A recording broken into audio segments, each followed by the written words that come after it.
hurmatli talabalar, demak bugungi bizani ochiq ma'ruza mashg'ulotimizni, ya'ni mavzuda yangi O'zbekistonning ijtimoiy, siyosiy, iqtisodiy va madaniy hayotida yuz bergan o'zgarishlarni xalqaro reytinglar asosida etishi.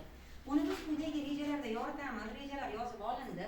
Xalqaro reytingli indekslarning ahamiyati, O'zbekistonning xalqaro reytingli indekslarda yaxshilanish borasida amalga oshirilgan islohotlar siyosati, O'zbekistonning xalqaro reytingli indekslardagi o'rnini demak tahlil qilamiz. O'tgan gal biz sizlar bilan O'zbekiston va jahon demak mavzusida xalqaro aloqalar bo'yicha demak o'sha mavzu va uni demak ko'rilgan rejalari bor edi.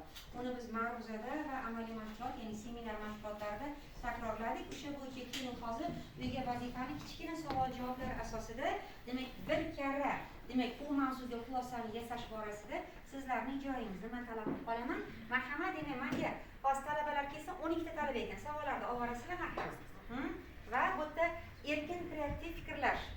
O'zingizni demak javoblaringizni demak bu aynan o'sha yakka bir aniq javob emas, sizni bir fikrlaringizga demak o'sha bog'langan javoblar. Marhamat, olinglar qizlar. Tez chiqma olinglar mana. Xo'p, marhamat. Javoblarni olamiz. Xo'p, savollarni olamiz va javob tayyorlaymiz unga. Yo'q, olib o'tiravering. Marhamat, olib o'tiringlar tez. Olib o'tiringlar tez. Demak, O'zbekiston va jahon hamjamiyati mavzusida O'zbekiston mustaqillikka erishgandan so'ng, ya'ni 1991-yil 31-avgustda demak bu jahon mamlakatlari tomonidan tanilishga ham demak sabab bo'lgan omillar, demak uni mustaqillikni birinchi tan olgan mamlakat olingizlar tez. Va yana shu o'rinda o'zini vakolatxonalarini, demak konsulliklarni ochgan mamlakatlar bor edi. Xo'p, va ular haqida biz batafsil ma'lumotlarni olgan edik. Ana endi keling, hozir demak savollarni olgan talabalar qisqacha savolga qisqacha o'zingizni qarashlaringizni yetib ketsangiz, u yerda bir aniq bir tiniq holatda kitobdan o'qiladigan bir javob emas, balkim bu sizni fikrlashingizga olib qo'ygan savollarning javobi edi. Marhamat, ketdik. Kimni olamiz? Savol o'qing. Hop. 2040-yilda yangi O'zbekistonni yangi O'zbekistonimiz bor. 2040-yilda yangi O'zbekistonni qanday tasavvur etasiz? Xo'p, mana islohotlar bilan tanishib boryapmiz. Ijtimoiy sohada, iqtisodiy sohada, ta'lim sohasida, to'g'rimi? Sen qanday tasavvur qilasan 40-yilga borganda? Biz hozir rivojlanayotganmiz. 2040-yilga kelib esa rivojlangan davlatga aylanamiz va eng asosiy sohalarda yoki ichki mahsulotlarda ham eng oldi davlatlar qatoriga va ta'lim sohasida ham o'z o'rnini topgan va ilk davlat aylanamiz. Bu aylanish yo'lida o'rtoqlar hozir nima ketyapti? Islohotchiliklar. Masalan, ta'lim borasida ko'rdik, kadrlar tayyorlash borasida, yana shu o'rinda iqtisodiy sohani rivojlantirish borasida ham. Demak, O'zbekiston demak aynan bugungi mavzuyimiz demak xalqaro reytinglardagi holatlarni ham ko'ramiz. Demak, to'g'ri, qaysidir yillarda past bo'lgan bo'lsa, keyingi yillarda reytinglarda yuqori ko'rsatkichlarni ko'rishimiz mumkin. Rahmat, ajoyib javob bo'ldi. Marhamat. Qizimga kelasiz. Savol o'rtoq. Xo'p. Anchagina rivojlangan davlat oliy ta'lim muassasalaridan ko'ra xususiy ko'p egallaydi.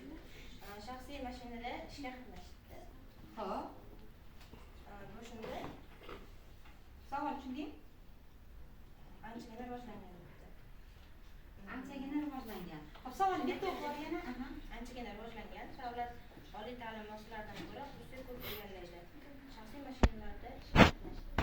Demak buning natijasida ketyapti. Hozir demak bu 2040-yil siyosiy iqtisodiy manzara qanday bo'lishi mumkin degan savolning bitta qismida yotyapti. Ya'ni javob sifatida demak shaxsiy mashinalarning ko'payishi, yana shu o'rinda ta'limda xususiy sektorlarning ko'payishi, ammo lekin har bitta o'sha ijobiy tomoni kichkina bir salbiy jihatlari ham bor. Sizlar bilan biz ko'ryapmiz va davlat aynan o'shalarni demak o'sha bartaraf etish borasida nimalar amalga oshiradi? Islohotlar. Masalan, mashinalarning ko'payishi ham ko'chalardan nimaga olib keladi? Tirbandliklarni va demak havoni buzilishiga va bularni oldini olish uchun ham demak eko shahar, eko tuzum masalalarida islohotchilik amalga oshirilyapti. Yaxshi. Keyingisi qizim, marhamat, siz o'qib oling.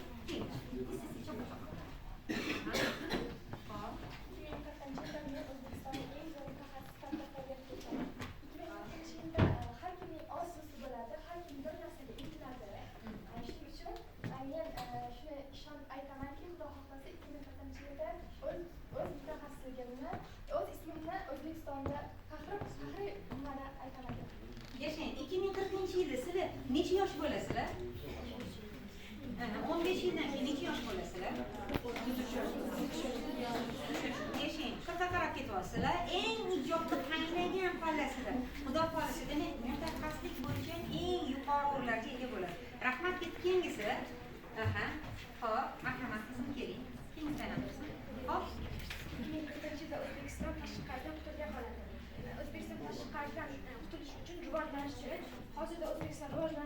rivojlanayotgan davlat qatoriga kiradi. Xudo xohlasa 2040-yilga kelib rivojlangan davlat qatoriga kiradi. Rahmat sizga. Demak, O'zbekistonni o'rtoqlar yana ham inobatga olib, tashqi sog'liq masalasida aytilyapti.